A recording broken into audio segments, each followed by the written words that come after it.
नमस्कार, मैं SK Singh S9 Bharat news channel में आप सभी का स्वागत है। गोंडा जनपद के तरफगंज तहसील के कोठा गांव सभा में इस समय हमारी उपस्थिति है। पार्वती आरंगा वेटलैंड साइट जिसके संबंध में कल योगी आदित्यनाथ मुख्यमंत्री उत्तर प्रदेश यहीं पर आएंगे, जिसके लिए सुरक्षा व्यवस्था की मुकम्मल व्यवस्था की गई है। अधिकारियों का जो रेला है, अधिकारियों की उपस्थिति यहाँ पूरी तरह से मौजूद है। सारे अधिकारी पूरे प्रदेश के आला अफसरों की यहाँ पर जो जमात है वो लगी हुई है। हम पार्वती आरंगा जो रामसर साइट है उसको दिखाना चाहते हैं, तो सबसे पहले यहाँ इस बात का उल्लेख कर देना आवश्यक है कि रामसर साइट है क्या। अभी तक गोंडा जनपद की जनता, मुझे लगता है कि 50% कन्फ्यूज ही है। कुछ लोग ही जानते हैं जो थोड़ा स्टडी किए होंगे, और बाकी जो डीप स्टडी नहीं किए हैं उनको नहीं पता कि रामसर साइट है क्या। तो उन्हें बता देना चाहते हैं कि 1971 में संयुक्त राष्ट्र संघ का ये अंग है यूनेस्को, उसके नेतृत्व में ईरान के प्रमुख शहर रामसर में एक आयोजन किया गया था। दलदली भूमि को लेकर के, वेटलैंड एरिया को लेकर के एक अधिवेशन किया गया था। वहाँ पर निश्चित किया गया था कि आज के बाद पूरे विश्व में जितने भी स्थान प्राप्त होंगे उन सबको रामसर की साइटों के नाम से जाना जाएगा। यह विदित होना चाहिए सभी को कि भारत में लगभग 80 से 85 रामसर साइटें हैं। उत्तर प्रदेश में 10 अंतर्राष्ट्रीय रामसर साइटें हैं, जिसमें से पार्वती आरंगा या रामसर साइट यहाँ पर है, जिसे हम दिखाना चाहते हैं। ये बताना बहुत आवश्यक हो गया है क्योंकि तमाम लोगों ने हमसे पूछा कि रामसर साइट है क्या? इससे हमको लगा कि गोंडा की जनता अभी भी कन्फ्यूज है, उसको बताने की आवश्यकता है। रामसर साइट है क्या? जैसा मैंने बताया है कि संयुक्त राष्ट्र संघ के संगठन यूनेस्को के नेतृत्व में ईरान के शहर रामसर में एक कन्वेंशन हुआ था। वहाँ पर अंतर्राष्ट्रीय जो संस्था थी उसके नेतृत्व में वहाँ पर एक अधिवेशन हुआ था। आज सौभाग्य की बात है, गोंडा जनपद के भारतीय जनता पार्टी के सांसद कुंवर कीर्तिवर्धन सिंह जब से केंद्रीय सरकार में मोदी सरकार पार्ट 3 में विदेश राज्य मंत्री, वन, जलवायु एवं पर्यावरण मंत्री बने हैं, तब से गोंडा के लोगों में आकाश जगी है। पर्यावरण जलवायु मंत्री के बाद में बहुत उम्मीदें जगी थी और वह उस पर खरा उतरते नजर आ रहे हैं। अभी तक पूरे विश्व के या भारत के विभिन्न जिलों में अलग-अलग जगह पर 2 फरवरी को वेटलैंड कन्वर्सेशन का आयोजन किया जाता था, लेकिन आज जो स्थिति है, आज गोंडा जनपद के इस छोटे से जगह को, इस छोटे से एरिया में आज एक बहुत बड़े आयोजन के संबंध में सुरक्षा व्यवस्था की गई है। कल योगी आदित्यनाथ 2 फरवरी को यहाँ पर उपस्थित होंगे, क्योंकि एक दस्तूर है कि 2 फरवरी को ही यह दिवस मनाया जाता है। हम लोगों के लिए सौभाग्य की बात है, गोंडा जनपद के लोगों की सौभाग्य की बात है कि वेटलैंड एरिया को आप देख लें कि क्या है ये। तो आप देख सकते हैं कि पार्वती झील है। पार्वती झील के अगल-बगल में हम अपने सर्विस कहते हैं चलते रहिए, इसको दिखाते रहिए, सीढ़ियों से आप उतरते रहिए। आइए, जनता के बीच में जो कन्फ्यूजन है, जनता के बीच जो भ्रम है, उसको हम दूर करना चाहते हैं। वेटलैंड एरिया एक तरह से आप सोख्ता समझ सकते हैं। मधुमक्खी के छत्ते को आपने देखा होगा। मधुमक्खी का छत्ता ऊपर से तो होता है कि दिख लिखता है कि उसमें शहद नहीं है, लेकिन जैसे ही हम उसको पुश करते हैं, शहद निकलना शुरू हो जाता है। सोख्ते को हम हाथ में जब लेते हैं, तो लगता है इसमें पानी नहीं है, लेकिन जैसे इसको हम पुश करते हैं, वहाँ से पानी निकलना शुरू होता है। तो वैसे ही वेटलैंड एरिया देखिए, यहाँ पानी भरा हुआ है। गड्ढा, यहाँ गड्ढे को देख लीजिए, पानी कितना दूर है, पानी बहुत दूर है, लगभग 20 से 25 मीटर की दूरी पर है, लेकिन इस गड्ढे में भी देखिए पानी देखिए।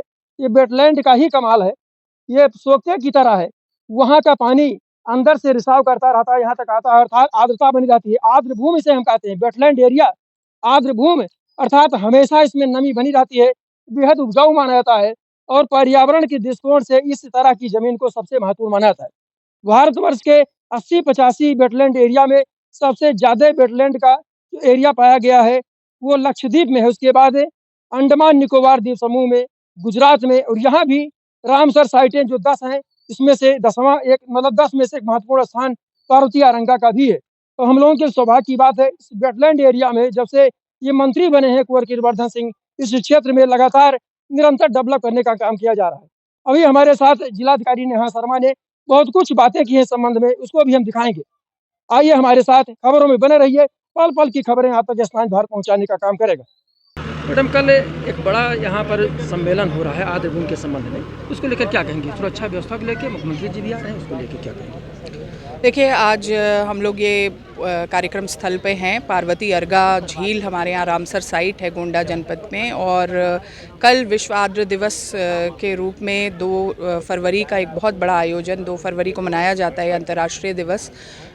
इस आयोजन को हम लोग इसी एरिया में कर रहे हैं। इसमें वाइल्ड लाइफ और जो wild life conservation and ministry of environment उनके तत्वाधान में इस पूरे कार्यक्रम का आयोजन है। और माननीय मंत्री जी जो हैं, गोंडा का सौभाग्य है कि वन एवं पर्यावरण मंत्री, राज्य मंत्री के रूप में हमारे मंत्री जी के पास में प्रभार है और उन्होंने अर्गा पक्षी विहार के संवर्धन के लिए माननीय मुख्यमंत्री जी को यहाँ आमंत्रित किया है। बहुत सारे डेलीगेट्स यहाँ आगंतुक के रूप में आने वाले हैं और पार्वती अर्गा पक्षी विहार एक बेहतर स्थिति में आ पाए, उसके कंजर्वेशन को लेकर के जो स्टेप्स हैं वो लिए जा सकें, इस प्रकार के प्रयासों के तहत ये कार्यक्रम आयोजित हो रहा है। जनता थोड़ा सा जान नहीं पा रही वेटलैंड है क्या, थोड़ा बताइए। देखिए, वेटलैंड एक ऐसा ज्योग्राफिकल बॉडी होती है, वाटर लॉक्ड एरिया हो सकता है, वो झील हो सकती है, कोई बड़ा वाटर बॉडी हो सकता है, जहाँ पर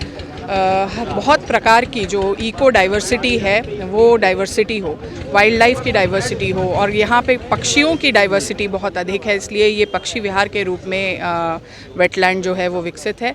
तो एक बहुत ही एक्सक्विजिट फ्लोरा और फोना इस एरिया में है और निश्चित इस एरिया में जिस तरह की बर्ड्स देखने को मिलती हैं वो हम लोग तो इनको देखते ही रहते हैं, लेकिन आज इस आयोजन का जो तैयारी चल रही है उसको देखकर मुझे लग रहा है कि बहुत संख्या में टूरिज़्म का को भी संवर्धन मिलेगा, लोगों को पता चलेगा, तो निश्चित लोग आकर देखना चाहेंगे, समझना चाहेंगे कि एक पक्षी विहार जो है इतने खूबसूरती से यहाँ पर है, बसावट है उसकी, और उस ज्योग्राफिकल फीचर का लुत्फ़ उठाएंगे। जनता ने कहा कि हम तो नहीं जान पा रहे हैं, डीएम साहब से पूछिएगा कि रामसर है क्या, जगह जगह बोर्ड लगा है। देखिए, रामसर साइट जो होती हैं ये कंजर्वेशन की स्थिति में साइट्स होती हैं और जो ministry of environment and forest है वो इनके लुक आफ्टर करता है। तो आज हम लोग यहाँ पर सुहेलवा रेंज के अंतर्गत हमारा ये पक्षी विहार जो है वो डीएफओ सुहेलवा के जुरिस्डिक्शन में आता है और बहुत सुंदर पक्षी विहार है। ऑक्सबो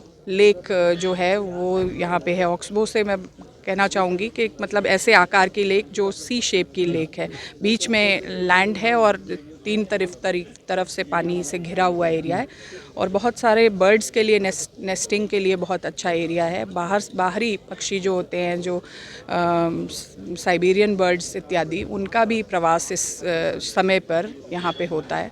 तो इस पक्षी विहार में बहुत तरीके का फ्लोरा और फौना देखने को मिलेगा। बहुत अच्छी जानकारी दी मैडम, थैंक यू।